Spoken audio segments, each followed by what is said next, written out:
नमस्कार, मैं Devendra Gautam NCN news में यानी नुक्ताचीनी न्यूज़ में आपका स्वागत है। आज का मुद्दा के तहत हम चर्चा करना चाहेंगे नक्सलवाद पर। नक्सलवाद मतलब लाल आतंक का काला पन्ना। आज हम नक्सलवाद के लाल आतंक के काले पन्नों को खोलेंगे। खासतौर पर बीजापुर कांड के बाद यह सवाल तेजी से उठ रहा है कि आखिर इस देश में लाल आतंक का खात्मा कब और कैसे होगा। सर्वहारा क्रांति, वर्ग संघर्ष और समाजवाद का आखिर वैश्वीकरण के इस युग में क्या मायने है, क्या औचित्य है, जब कम्युनिस्ट क्रांति की समर भूमि रह चुके रूस और चीन जैसे देशों में कम्युनिज्म अप्रासंगिक हो चुका है। वो खुले दरवाजे की नीति पर चलते हुए विश्व बाजार में प्रवेश कर चुके हैं। निजी संपत्ति को उन्होंने मान्यता दे दी है।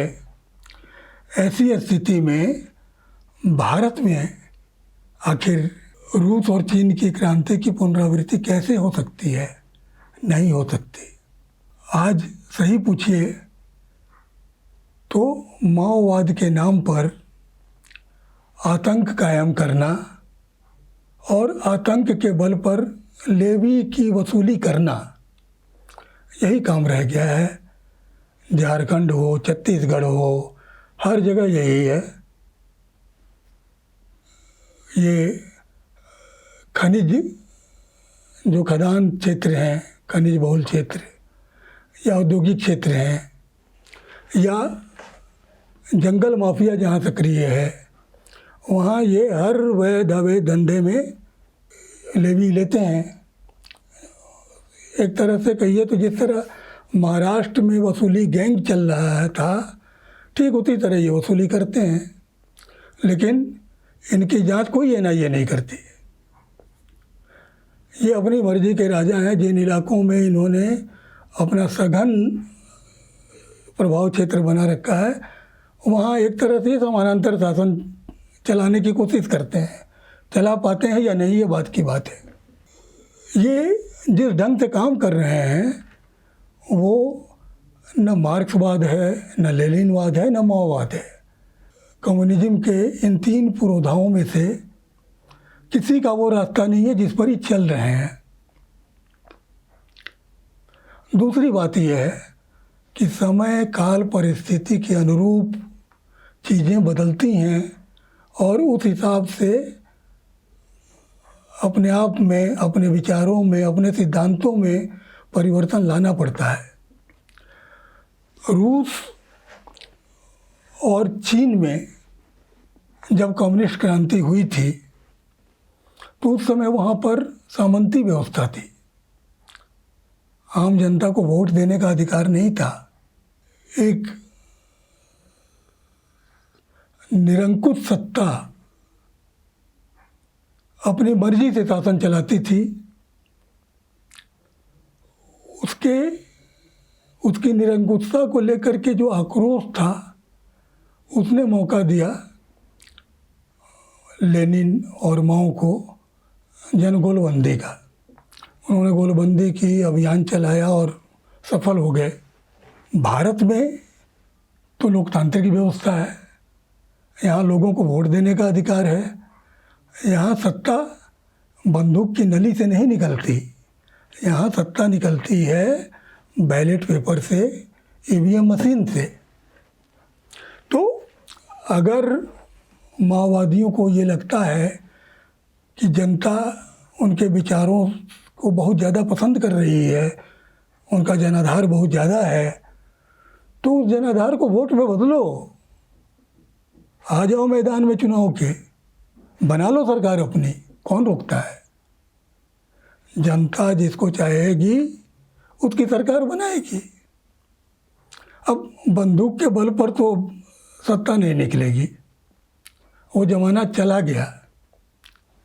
दूसरी बात यह है कि मार्क्सवाद के संदर्भ में एक मेरी थोड़ी सी ये थी, शंका थी कि मार्क्स ने जो बताया था सामाजिक विकास के विभिन्न चरणों की जो चर्चा की थी मार्क्स और एंगल्स ने, उसमें उन्होंने बताया था कि जंगल युग के बाद कृषि युग, कृषि युग के बाद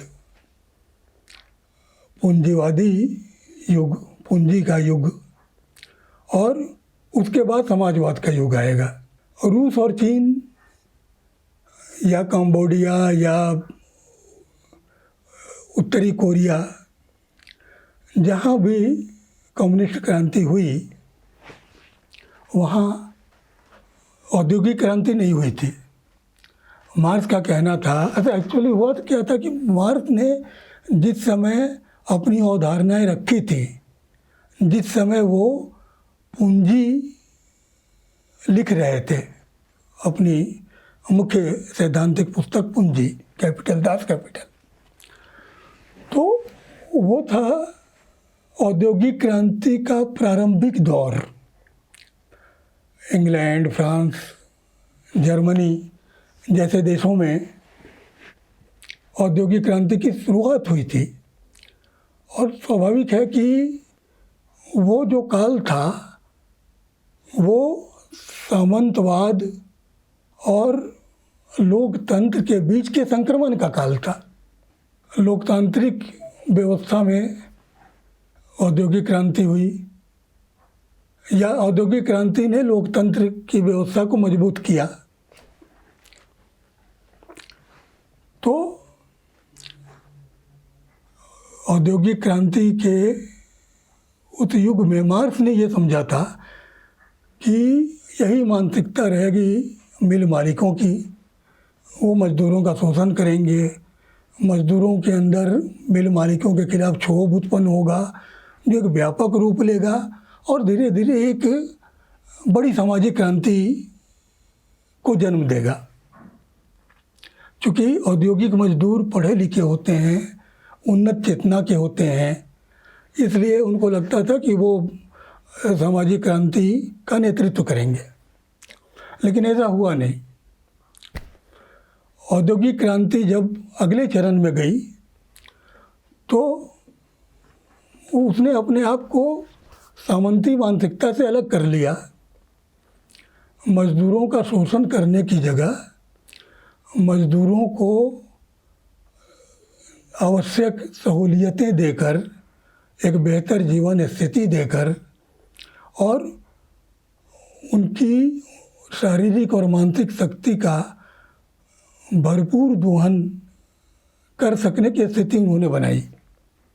उन्हें पता था कि कोड़ा मार करके किसी मजदूर की तमाम ऊर्जाओं का इस्तेमाल नहीं किया जा सकता है, उसकी ऊर्जा का एक बड़ा हिस्सा दबा हुआ रहेगा। और पूंजीवादी व्यवस्था की यह सोच, इस सोच ने आगे चलकर 5 डे वीक की व्यवस्था को जन्म दिया। लोगों को समझ में आया, पूंजीपतियों को, कि अगर हम 5 दिन काम कराते हैं और 2 दिन रिलैक्स करने के लिए छोड़ देते हैं मजदूरों को, तो वो ज़्यादा ऊर्जा के साथ काम करेंगे, ज़्यादा आउटपुट देंगे। तो इस लिहाज से उनके अंदर वो क्षोभ नहीं उत्पन्न हुआ जिसकी उम्मीद मार्क्स ने की थी। इस वजह से किसी भी औद्योगिक क्रांति वाले देश में कम्युनिस्ट क्रांति नहीं हुई। अब जिन देशों में हुई क्रांति, वो कृषि युग से सीधे छलांग लगा गए समाजवादी चरण में। इस वजह से उनके अंदर बहुत सारी विकृतियां पैदा हो गई। CPIML लिबरेशन के महासचिव हुआ करते थे कॉमरेड विनोद मिश्र। 90 के दशक में उन्होंने ये महसूस किया कि हथियार के बल पर सत्ता हासिल करने का रास्ता सही नहीं है। आज के माहौल में और लोकतांत्रिक व्यवस्था में उसकी कोई ज़रूरत नहीं है। उन्होंने अपने संगठन को, CPIML लिबरेशन को भूमिगत ढांचे से निकाल कर खुले में ले आए। CPIML लिबरेशन एक राजनीतिक दल बन गया। उसका मुख्य ध्यान जन गोलबंदी और जन आंदोलन पर रहा और हिंसा का नहीं के बराबर इस्तेमाल, यानी जो संविधान ने जो अधिकार दिए हैं जनता को विरोध करने का, उसी दायरे के तहत अपनी बातें रखने का, अपना आंदोलन चलाने का उन्होंने ये किया। सशस्त्र दस्तों को उन्होंने भंग कर दिया। 90 के दशक में ही इनकी लाल सेना ख़त्म कर दी गई। जो लोग उसमें रिकॉर्डेड थे सरकार के पुलिस की डायरी में, वो जंगलों पहाड़ों में रहने लगे और बाकी जो खुले में आ सकते थे वो खुले में आ गए। विनोद मिश्र ने एक बात और बहुत ज़बरदस्त कही थी। उन्होंने कहा था कि सोवियत रूस का विघटन इसलिए हुआ कि वहाँ पर कृषि युग के बाद सीधे समाजवाद में पदार्पण हो गया व्यवस्था का। पूंजीवाद का दौर आया नहीं। पूंजीवाद के दौर में होता है क्या कि पूंजी की स्वतंत्र प्रतियोगिता होती है बाजार में। उससे एक खुलापन आता है, एक मतलब वैचारिक आधार, वैचारिक दृष्टिकोण से एक मजबूती आती है। वो चीज़ हुआ नहीं। उन्होंने कहा इस चरण को बाईपास कर जाने की वजह से सोवियत संघ का भंग हुआ, सोवियत संघ का विघटन हुआ। चीन ने इस स्थिति को पहले ही भांप लिया था, इसलिए उसने खुले दरवाजे की नीति अपनाई। दूसरे देशों के साथ व्यापारिक संबंध कायम किए, वर्ल्ड ट्रेड ऑर्गेनाइजेशन में भी चला गया। अपने यहाँ उसने स्वतंत्र पूंजी की निजी पूंजी का अधिकार दे दिया। इसलिए चीन उस दौर से बच गया, उस संकट से बच गया जिस संकट में सोवियत रूस फंस गया था और उसका विघटन हो गया था। ये विनोद मिश्र ने एक और बड़ी अच्छी बात कही थी भारत के संदर्भ में। उन्होंने कहा था कि भारत में धार्मिक आस्था की जड़ें बहुत गहरी हैं और यहाँ पर धर्म सत्ता के खिलाफ बोलकर अब जनता का दिल नहीं जीत सकते। धर्म के विरोध में बोलकर अब नहीं चल सकते इस देश में, और ये हुआ भी। उनका कहना था कि धार्मिक आस्था को व्यक्तिगत रुचि और व्यक्तिगत आस्था का विषय मानकर उसका विरोध नहीं करना चाहिए। हालांकि विनोद मिश्र जीवित उसके बाद बहुत कम साल रहे, वो हार्ट अटैक से उनका देहांत हो गया। उसके बाद दीपंकर भट्टाचार्य उनकी नीतियों को आगे बढ़ा रहे हैं। हालांकि बहुत व्यापक उनका आंदोलन नहीं हो सका है, लेकिन फिर भी वो मुख्य धारा में हैं और चुनाव भी लड़ रहे हैं, जन आंदोलन भी कर रहे हैं, सारा कुछ कर रहे हैं। अब जबकि लोकतांत्रिक व्यवस्था में आम जनता के पास वोट देने का अधिकार है, सरकार बनाने और उसको सत्ता से बाहर करने का अधिकार है, तो ऐसी स्थिति में ये बिना मतलब की हिंसक कार्रवाइयों का क्या मतलब है? क्या मिल जाएगा इससे?